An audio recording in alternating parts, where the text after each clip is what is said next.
So, in considering the social construction of illness, we should consider the concept of the sick role.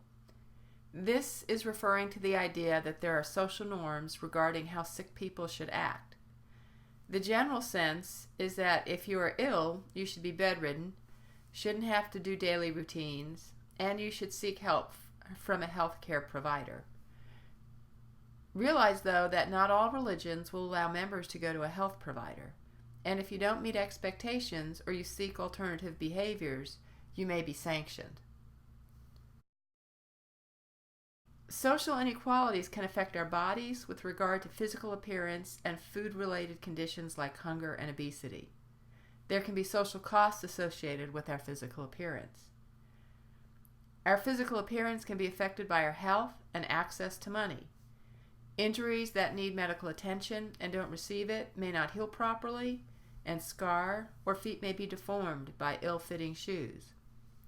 Our teeth may be neglected, crooked, or lost, and people can be treated differently on their job tracks due to physical appearance. Nutrition and resources are also linked. There are two nutritional issues that relate to inequality. There is the malnutrition of poverty and low wages, and the malnutrition associated with wealth. So while the poor go hungry and starvation is a threat, those that are better off overeat and obesity is a threat. Worldwide, there are 925 million undernourished people, and 1 in 7 people on this planet does not get enough food to be healthy. At the same time, food is abundant. Politics and logistics causes undernourishment, not the ability to raise enough food. And in many countries, there are massive amounts of food being exported at huge corporate profits, while the citizens of that country go hungry, such as is the case in India and Brazil. On the other hand, overnourishment is a health risk too. Obesity is an American epidemic.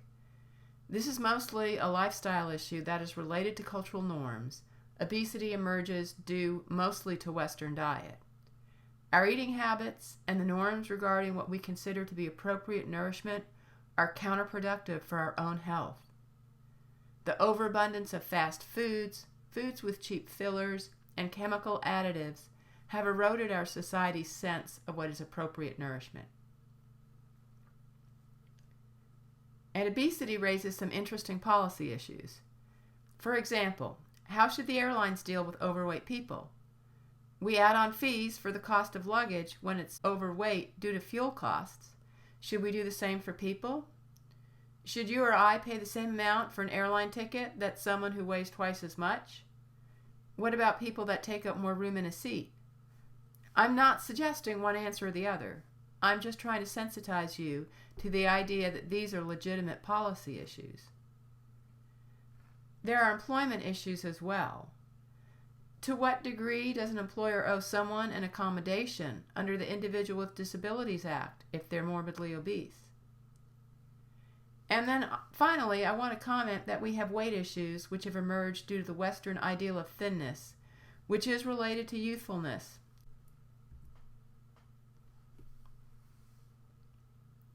The Western image of youth and thinness is a cultural norm as well.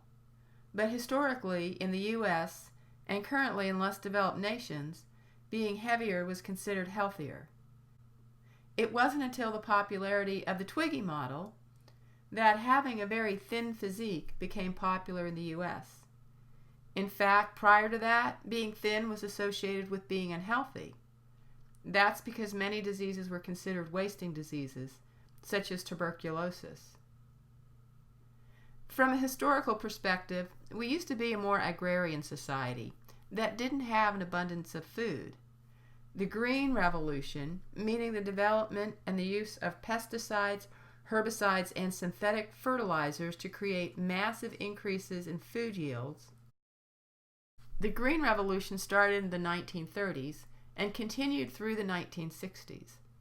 So it's interesting that in a time when we did not have food surpluses, that being heavier was considered healthier, and then by the time the Green Revolution is in full swing, when the majority of Americans were no longer in jeopardy of being undernourished, that the idea of thinness as a sign of beauty and vitality became popular in our country. I want to say something about malnourishment, that you can have plenty to eat but still be malnourished. Nourishment is about ingesting the right foods, those that keep you healthy. There are plenty of sources of food for Americans, but much of it is not healthy. Fast food chains make their money by getting you hooked on their cheap food. And they get you to buy it when it isn't healthy for you because they engineer it to be appealing, with lots of fats, salt, and sugar ingredients to make up for the lack of quality. We know that 1 out of 4 McDonald's hamburgers is bought in the inner city. The concerns are so great that some cities are legislating against new fast food restaurants being built, or put restrictions on the kinds of oils that food can be cooked in.